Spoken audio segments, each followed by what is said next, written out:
அஸ்ஸலாமு அலைக்கும். நாங்கள் கடைசி கிளாஸ் வரையிலே, அதாவது இதுக்கு முன்ன படித்தது நாங்கள் மின்காந்தவியலும் தூண்டலும் என்ற பாடத்தில் மின்காந்தவியலை முடிச்சுட்டு மின்காந்த தூண்டல் என்ற செக்ஷனை ஸ்டார்ட் பண்ணி வச்சோம். அதில் மின்காந்த தூண்டலை நான் கொஞ்சம் மீட்டிட்டு போகிறேன். என்ன படித்தோம்ன்றதை கடைசியாக படித்த விஷயங்களை மீட்டிட்டு நாங்கள் இந்த பாடத்துக்குள்ளே வருவோம். சரியா? அப்ப ஞாபகம் இருக்கும்னு நினைக்கிறேன். உண்மையிலேயே மின்காந்த தூண்டல் என்றது மின்காந்தவியலுக்கு எதிரான செயற்பாடு, அதாவது அதுக்கு எதிராக நடக்கிற செயற்பாடு தான் இது. எதிர் என்றது நெகட்டிவ் மீனிங்ல அல்ல.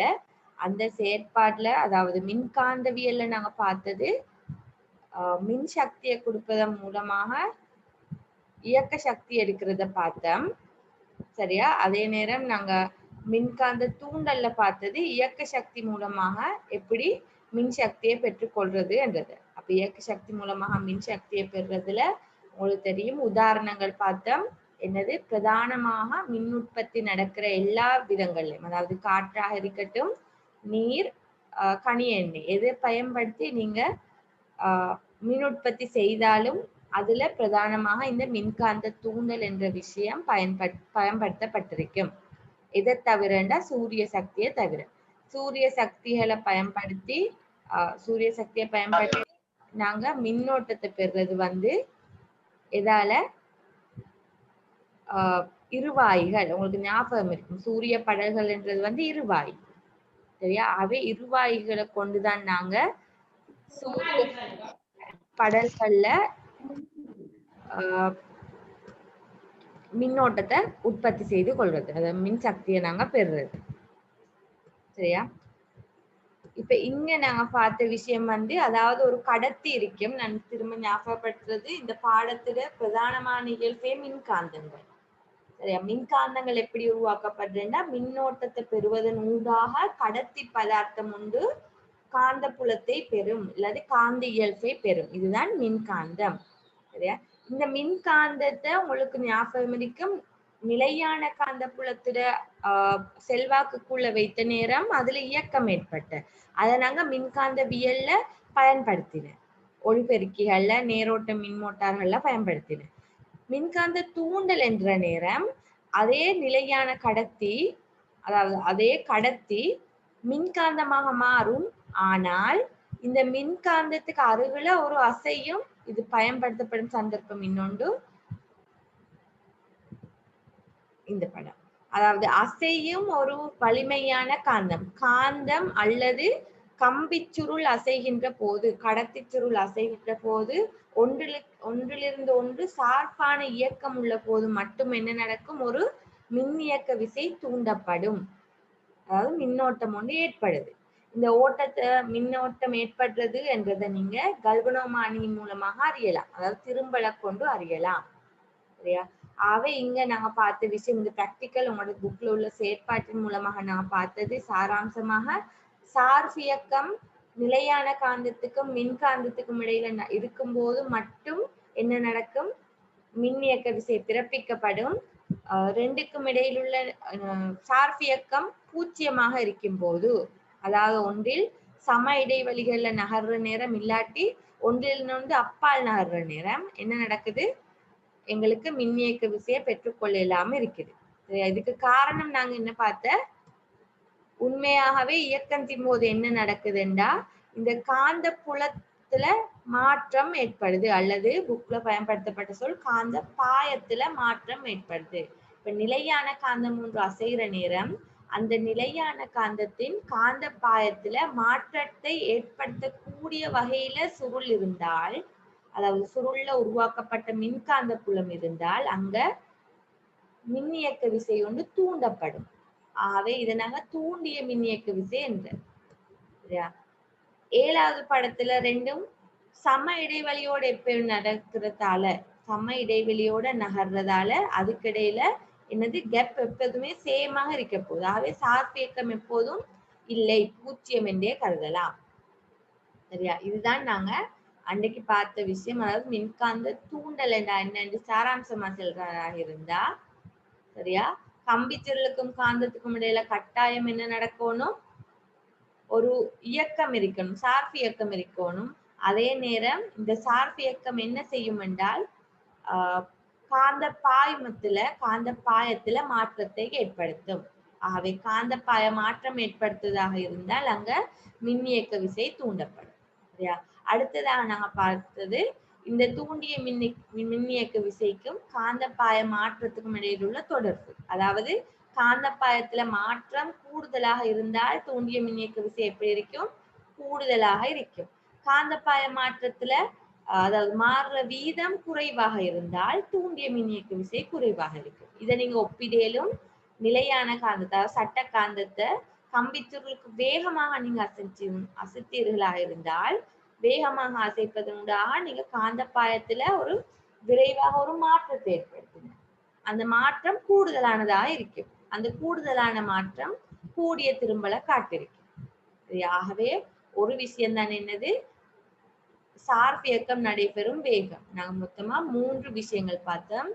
என்னது? ஒன்று சுருள்ட முறுக்குகளோட எண்ணிக்கை, அடுத்தது காந்தத்தின் வலிமை, அதாவது நிலையான காந்தம் நீங்க எதை அசைக்கு கொண்டு போறீங்களோ அந்த நிலையான காந்தத்தின் வலிமை, மூன்றாவது காந்தம் அல்லது சுருள் இயங்கும் வேகம். அப்ப சுருள் இயங்கும் வேகம் அதிகரித்தா, ரெண்டு சார்பு இயக்கம் கூடினா வேகத்தை அதிகரித்தால் காந்த பாயத்தில் மாற்றம் அதிகரிக்கும். காந்த பாயத்தில் மாற்றம் அதிகரித்தால் மின்னியக்க விசை கூடும் அல்லது மின்னோட்டம் கூடும். இரண்டாவது காந்தத்தின் வலிமை. வலிமை கூடிய காந்தம் உங்களுக்கு தெரியும். வலிமை கூடின காந்தம் கூடுதலான பிரதேசத்துல தனது ஆதிக்கத்தை செலுத்திட்டு இருக்கும். வலிமை கூடின காந்தம் அவை ஆதிக்க பிரதேசம் கூடுறதாக இருந்தால் நீங்க கம்பி சுருளை எந்த பக்கமாக நகர்த்தினாலும் அவருடைய காந்த புலத்துல என்ன செய்ய போகுது? மாற்றத்தை ஏற்படுத்த போகுது. அதாவது காந்தப்புல கோடுகளை வெட்ட போகுது. அதோட பாதையை இது பிளாக் பண்ண போகுது. ஆகவே அங்க ஒரு மாற்றம் எப்பயுமே வலிமையான காந்தத்தின் காந்தப்புலத்துல சிறிய அசைவும் மாற்றத்தை ஏற்படுத்தும். ஆகவே காந்தத்தின் வலிமை கூண்டினாலும் தூண்டிய மின்னியக்க விசை கூடும். அடுத்ததாக சுருளில் உள்ள முறுக்குகள் எண்ணிக்கை. சுருளில் உள்ள முறுக்குகளின் எண்ணிக்கை அதிகரிக்கிறது இங்க செல்றது கடத்தியின் நீளத்தை அதிகரித்தல். நாங்க ஏற்கனவே கிளாஸ்ல பார்த்தோம். மின்காந்தம் ஒன்றுட மின்காந்த இயல்பு அதிகரிக்க செய்யணுமா இருந்தா எங்களுக்கு ஒன்று என்ன செய்யலும்? கடத்தியின் நீளத்தை அதிகரிக்கலாம். ஆகவே கடத்தியின் நீளத்தை அதிகரிக்கிற என்றது தான் இந்த சுருளின் முறுக்குகளின் எண்ணிக்கை அதிகரித்தல் என்றது அர்த்தப்படுத்துது. சரியா? ஆகவே முறுக்குகள் அதிகரிக்கும், மின் காந்தத்தன்மை கூடும். இப்பயும் என்ன நடக்கும்? இந்த காந்தத்தன்மை அதிகரித்தாலே ஆதிக்க பிரதேசம் கூடுது, காந்த இயல்பு உள்ள பிரதேசம் கூடுது. ஆகவே வெட்டப்பட போற அல்லது பாதிப்புக்கு உட்பட போற காந்த பாயம் பரந்த இடத்துல இருக்கிறதால எப்போதுமே என்னது? சுருள்ட முறுக்குகளோட எண்ணிக்கையை கூட்டினாலும் சரி, காந்தத்துல வலிமையை கூட்டினாலும் சரி, இயங்குற வேகத்தை கூட்டினாலும் சரி, உங்களுக்கு ஒரு முடிவுக்கு வரலாம். மின்னோட்டம் தூண்டிய மின்னியக்க விசை அதிகரிக்கும் என்றது. சரியா? இது 3 காரணங்களை பற்றி தான் நான் பார்த்தேன். சரியா? அதுக்கான பிராக்டிக்கல் செய்யும் பார்த்தேன். சரியா? இப்ப கடைசியா நாங்க பார்த்துட்டு வச்சது, அந்த கடைசி கிளாஸ்ல கடைசி விஷயமா நாங்க பார்த்தது பிளமிங் வழக்கை விதி. உங்களுக்கு ஞாபகம் இருக்கும், நாங்க இதுவரைக்கும் எத்தனையோ விதி பார்த்துட்டு வந்துட்டோம். ஒன்றொன்றாக ஞாபகப்படுத்துறதாக இருந்தா முதலாவதே பார்த்தது ஒரு வழக்கை விதி. அது அம்பியரின் வழக்கை விதி. அம்பியரின் வழக்கை விதி எதோட தொடர்புபட்டது? மின்காந்தவியலோட தொடர்புபட்டது. இந்த பிளமிங்கின் வழக்கை விதி மின்காந்த தூண்டலோட தொடர்புபட்டது. சரியா? அதே நேரம் பிளமிங் இடக்கை விதி ஒன்று பார்த்தோம். பிளமிங் இடக்கை விதியை நாங்க பயன்படுத்தினது மின்காந்தவியல்ல. அதாவது நிலையான காந்தம் ஒன்றின் காந்தப்புலத்தில் வைக்கப்பட்ட கடத்தி ஒன்றுக்கு மின்னோட்டம் வழங்கும் போது அந்த கடத்தி இயங்கும். அந்த இயங்குற திசை எங்களுக்கு தெரியாது. அதை கண்டுபிடிக்க நாங்க பிளமிங்கின் இடக்கை விதியை பயன்படுத்தினோம். சரியா? இப்ப நாங்க படிக்கிறது மின்காந்த தூண்டல். இங்க நடக்கிறது என்ன? இயக்கம் ஒன்றுதான் மின்னோட்டத்தை ஏற்படுத்த போகுது. ஆகவே இயக்கம் தான் முதல்ல வருது. இங்க நாங்க கண்டுபிடிக்க போறது எங்களுக்கு தெரியாதது மின்னோட்டம் தான் புதுசாக உருவாக போறது. அந்த உருவாகும் மின்னோட்டம் எந்த திசையில் இருக்கும் என்றதை அறியறதுக்காக வேண்டி நாங்க பிளமிங்கின் வழக்கை விதியை பயன்படுத்தணும். இது ரெண்டுமே ஒரே மாதிரி. இடக்கை விதியும் வழக்கை விதியும் நீங்க என்ன செய்ய போறீங்க? ரெண்டு கையிடையும் முதல் 3 விரல்களையும் தான் ஒன்றுக்கொன்று செங்குத்தாக பிடிக்க போறீங்க. அது அந்த விரல்கள் சுட்டிக்காட்டும் கணியங்களும் ஒரே மாதிரி. பெருவிரல் இயக்க திசை, சுட்டு விரல் காந்தப்புலத்தின் திசை, நடுவிரல் ஓட்டத்தின் திசை. சரியா? ஓட்டத்தின் திசை. இப்படி மூன்றும் குறித்து நிற்கிறது ஒரே கணியத்தை. ஆனால் நீங்க பயன்படுத்த போற கை வித்தியாசம் என்றதற்கேற்ப நீங்க மின்காந்தவியல்ல இயக்கத்தின் திசையை கண்டுபிடிக்க போறீங்களா, இல்லாட்டி மின்காந்த தூண்டல்ல மின்னோட்டத்தின் திசை.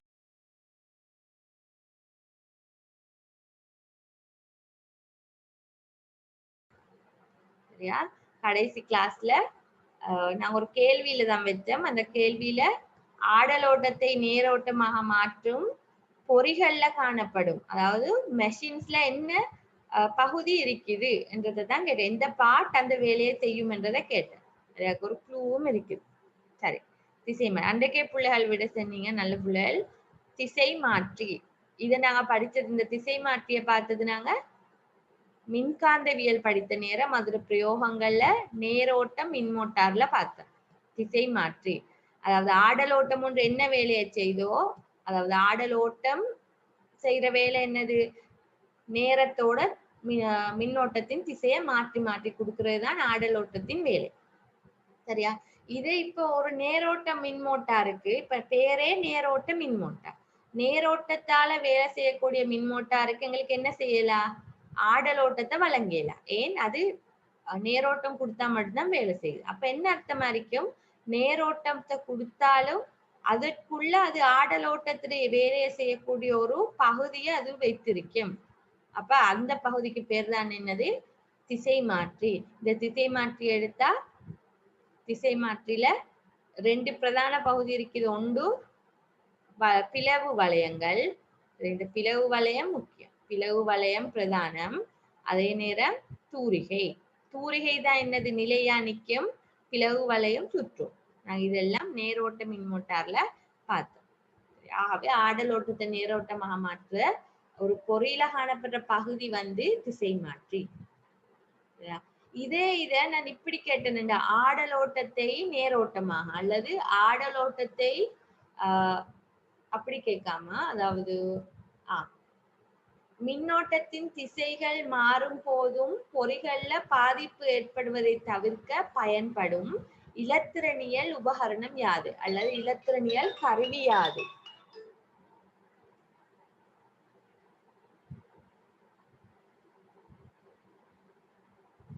ஒரு நிமிஷம். சரியா? அப்ப இன்றைக்கு பார்க்க போற புதிய விஷயம், அதாவது இன்றைய பாடத்துக்குரிய பகுதி வந்து மின்காந்த தூண்டல் பிரயோகங்கள். இப்ப நான் நம்புறேன் இதுவரையில மின்காந்த தூண்டலை பத்தி படித்த விஷயங்கள் வந்து உங்களுக்கு விளங்கியிருக்கும். அந்த 3 காரணிகள் என்னது, மின்காந்த தூண்டல்னால மின்னோட்டம் பிறப்பிக்கப்படுது, அந்த மின்னோட்டத்துல செல்வாக்கு செலுத்துற 3 காரணிகள் என்னது, சுருளில் உள்ள முறுக்குகளின் எண்ணிக்கை, காந்தத்தின் வலிமை, அடுத்தது காந்தம் அல்லது சுருள் அசைகின்ற வேகம். இந்த 3 விஷயத்தையும் வைத்து அல்லது இந்த 3 விஷயத்தையும் நீங்க மாற்றுவதன் மூலமாக உங்களுக்கு என்ன செய்யலும், உங்களுக்கு தேவையான வேலையை உங்களால நிறைவேற்றி கொள்ளலாம். சரியா? அப்படியே நிறைவேற்றி கொள்ற நாங்க அன்றாடம் பயன்படுத்துற சில உபகரணங்கள்ல என்ன நடக்குது என்றது தான் பார்க்க போறோம். சரியா? அதுல பிரதானமானதும் முதலாவதும் மின் பிறப்பாக்கி. சரியா? மின் பிறப்பாக்கி, அதாவது டைனமோக்கள். இந்த டைனமோக்கள் உங்களுக்கு ஞாபகம் இருக்கும், நான் இந்த பாட ஆரம்பத்திலேயே மின்காந்த தூண்டல் என்ற செக்ஷன் தொடக்கத்திலேயே சொன்னது, பல வகையான பிரயோகங்கள்ல நாங்க ரெண்டு உதாரணங்கள் பார்த்தோம். மின்காந்த தூண்டலிட பிரயோகங்கள்ல பிரதானமானது என்னது, மின் பிறப்பாக்கிகள். காற்றாக இருக்கட்டும், சூரிய சக்தி தவிர்ந்த ஏனைய சக்தி முதல்களை கொண்டு மின்னோட்டத்தை பிறப்பிக்கும் போது என்ன நடக்குது, இந்த மின்காந்த தூண்டல் என்ற விஷயம்தான் நாங்க பயன்பாட்டுக்கு எடுத்துட்டு வரோம். அதாவது நான் பயன்படுத்த போறது அந்த விஷயத்தை. சரி, அப்ப நீங்க தெரிஞ்சிருக்கணும், டைனமோ உங்களுக்கு எல்லாம் தெரியும், அதாவது மின் பிறப்பாக்கிகளோட எளிய வடிவத்தை தான் நீங்க டைனமோக்கள்ல பாக்குறேன். இப்ப டைனமோ பயன்பாடு ரொம்ப குறைந்து போயிடுச்சு. ஏன், சைக்கிள் என்றது வந்து இப்ப அதாவது பாவனையிலிருந்து மிச்சமே எங்களை விட்டு விலகின ஒரு விஷயமா மாறி. அப்ப சைக்கிள்கள்ல தான் டைனமோ பொருத்தப்பட்டு சைக்கிள் லைட்கள்ல சைக்கிள்ல ஒளிரக்கூடிய மின்குமிழ்களை ஒளிர செய்யறதுக்கு டைனமோக்களை நீங்க பயன்படுத்தினேன். நீங்க சைக்கிள் மிதிக்கிற நேரம் நீங்க செய்ய போறது என்னது ஒரு இயக்கம். ஆகவே அந்த இயக்கத்தை கொண்டு உங்களால் என்ன செய்யலாம், மின்ன பிறப்பிக்கலாம். அந்த மின்ன பிறப்பிக்கிற மின்னோட்டத்தை கொண்டு உங்களுக்கு என்ன, உங்களோட சைக்கிளுக்கு தேவையான ஒரு மின்குமிழ ஒளிரச் செய்யலாம். இதுதான் என்ன நடக்குது, டைனமோக்களால நடக்கிற ஒரு பிரதான விஷயம் டைனமோ. சரியா?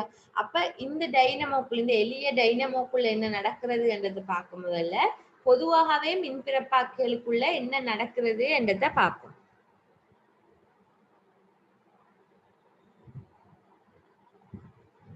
சரியா?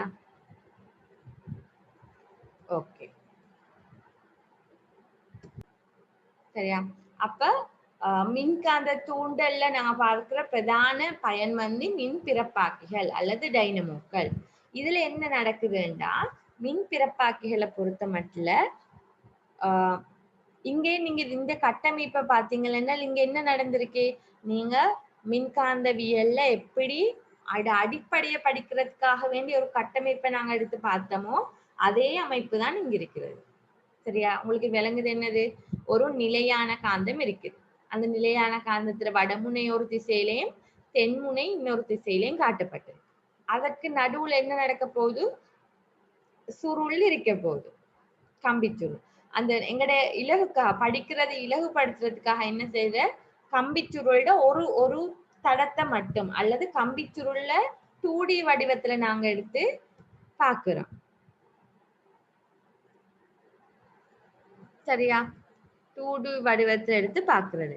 இந்த இப்ப பார்த்த நேரம் உங்களுக்கு ஞாபகம் இருக்குன்னாங்க, மின்காந்தவியல் படித்த நேரம் என்ன நடத்தினோம், இதற்கூடாக ஒரு மின்னோட்டத்தை செலுத்தி இந்த அதாவது இந்த சுருளுக்கு ஒரு மின்னோட்டத்தை வழங்கினால் சுருள் இயங்கும். இதுதான் என்னது, நேரோட்ட மின்மோட்டாராக இருக்கட்டும் அல்லது அம்பியர்மானி கல்வனோமானி அந்த மாதிரி திரும்பலை கொண்டு வாசிப்பு காட்டக்கூடிய உபகரணங்களாக இருக்கட்டும், அப்படி இல்லாட்டி ஒளிபெருக்கியாக இருக்கட்டும், இது எல்லாத்துலயுமே என்ன நடந்த, நீங்க மின்னோட்டத்தை வழங்கி சுருள் இயங்கும்.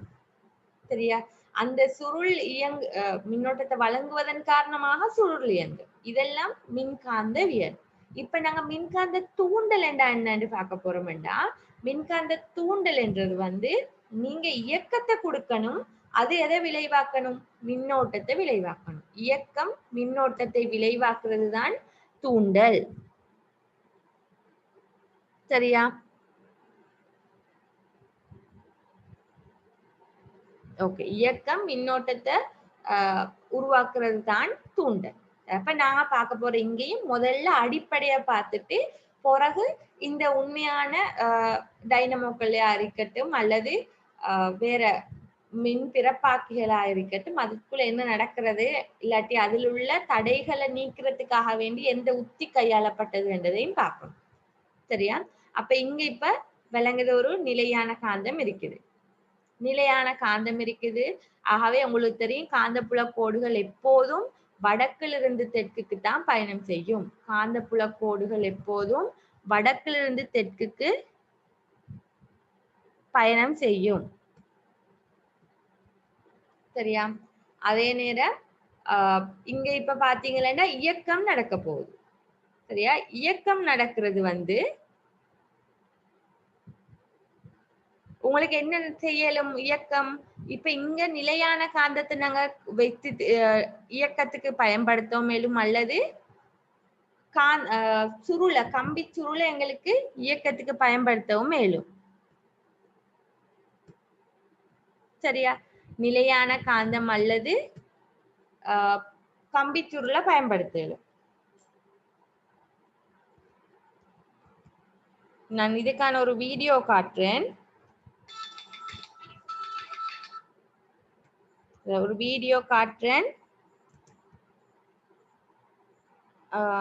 அந்த டைம்ல உங்களுக்கு இதுல உள்ளுக்கு நடக்கிற விஷயம் உங்களுக்கு வீடியோ, அந்த அனிமேஷன் வீடியோ மூலமாக நல்லா விளங்கும்.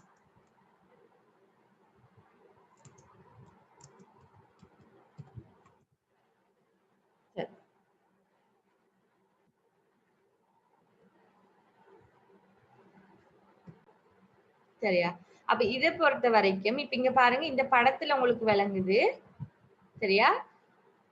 கம்பிச்சுருள் இயங்குது. இப்ப இயங்குற கம்பிச்சுருள் ஒன்றா இதை கருதுங்களேன். இந்த கம்பிச்சுருள் இயங்குது. காந்தம் நிலையாக இருக்குது. சரியா? கம்பிச்சுருள் இயங்குது, காந்தம் நிலையாக இருக்குது. உங்களுக்கு என்ன விளங்குது? காந்தப்புல கோடுகளையும் காட்டிருக்குது.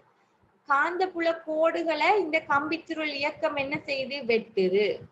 சரியா? இதை நீங்க மின்காந்தவியலோட தொடர்படுத்திக்கணும், அதாவது குழப்பிக்க கூடாது. மின்காந்த புலத்துல இந்த இயக்கம் ஏற்பட காரணமே என்னது? நாங்க மின்னோட்டத்தை செலுத்தினது. நாங்க இங்க இந்த பச்சை நிறத்தில் இருக்கிறது வந்து நாங்க மின்கலமாக வைத்திருந்தால் இங்கு உருவாகினது வந்து மின்காந்தவியல். சரியா? இங்க மின்கலம் உண்டு அல்லது ஏதாவது ஒரு மின்முதல் ஒன்றை வைத்திருந்தார். ஆனா இங்க எந்த விதமான மின்முதலும் இல்லை. இந்த சுற்றுல எந்த விதமான மின்முதலும் இல்லை. என்ன செய்யறோம்? இந்த கம்பி சுருளைத்தான் நீங்க என்ன செய்றீங்க? இயக்குறீங்க, சுழற்றுறீங்க. இந்த கம்பி சுருள் சுழல்ற நேரம் நிலையான காந்தத்துல காந்தப்புல கோடுகள் வெட்டப்படுறத இந்த படம் காட்டுது. நிலையான காந்தப்புலத்தின் காந்தப்புல கோடுகள் வெட்டப்படுது. ஆகவே நாங்க இதுவரை பார்த்த விஷயங்களை வைத்து பார்க்கிற நேரம் நிலையான காந்தப்புலத்துல, அதாவது காந்தப்புல கோடுகள் வெட்டப்படுறது என்றது வந்து காந்தப்பாயம் மாறுது, காந்தப்பாயத்தில் மாற்றம் ஏற்படுது. அப்ப உங்களுக்கு ஞாபகம் இருக்கும், காந்தப்பாயத்தில் மாற்றம் ஏற்பட்டால் என்ன தூண்டப்படும்? மின்னியக்க விசை அல்லது மின்னோட்டம் தூண்டப்படுது. காந்தப்பாயத்துல மாற்றம் ஏற்பட்டால் மின்னோட்டம் தூண்டப்படுது. சரியா? அந்த தூண்டுற மின்னோட்டம் எப்படி எங்கால, அதாவது உங்களுக்கு தெரியும் மின்னோட்டம் வரணும்னா என்ன உருவாகணும்? இலத்திரன் பாயணும். மின்னோட்டம் உருவாகுறது இலத்திரன் ஒரே திசையில அசைந்துட்டு போனா இலத்திரன் அசைவுக்கு எதிரான திசையில மின்னோட்டம் பாயும். சரியா? அப்ப எங்கிருந்து இந்த இலத்திரன்கள் உருவாகின? ஞாபகம் இருக்கும், இது ஒரு கடத்தி. கடத்தி என்றா உலோகம். அந்த உலோகத்துக்குள்ள சுயாதீன இலத்திரன்கள் ஏற்கனவே இருக்குது. என்றா உலோகங்கள் எப்போதும் நேர் அயன்களால் ஆனவை. நேரயன் என்றா சோடியமாக இருந்தால் உலோகத்துக்குள்ள சோடியம், உலோகத்துல சோடியம் இருக்க போது சோடியம் பிளஸ் வடிவத்துல, சோடியம் பிளஸ். ஆகவே அந்த ஒரு இலத்திரனும் எங்க இருக்கும்? அந்த கடத்திக்குள்ள, அந்த உலோகத்துக்குள்ள சுயாதீனமாக இயங்கும். இப்படி சுயாதீனமாக ஏனோதானோண்டு இயங்குற இலத்திரன்களை ஒரு திசைப்படுத்தினால் உங்களுக்கு என்ன செய்யலும்? மின்னோட்டத்தை பெறலும். ஆகவே இந்த காந்தப்புல கோடுகள் வெட்டப்பட்டு இந்த காந்தப்பாயத்தில் ஏற்படுற மாற்றம் என்ன செய்யுது? உங்களுக்கு ஒரு திசைப்படுத்தப்பட்ட இலத்திரன் பாய்ச்சலை தருது. இது தூண்டிய மின்னோட்டம். ஏதோ ஒன்று தூண்டுது மின்னோட்டம் பாயறத. சரியா? அதைத்தான் இது குறிப்பிடுது. ஆகவே இதுல இந்த படத்திலிருந்தே விளங்குது, இலத்திரன் பாய்ச்சல் வந்து ஒன்றுக்கொன்று எதிராக ஒவ்வொரு கணத்துல நடக்குது. ஆகவே இது ஆடலோட்டத்தை விளைவாக்கும்.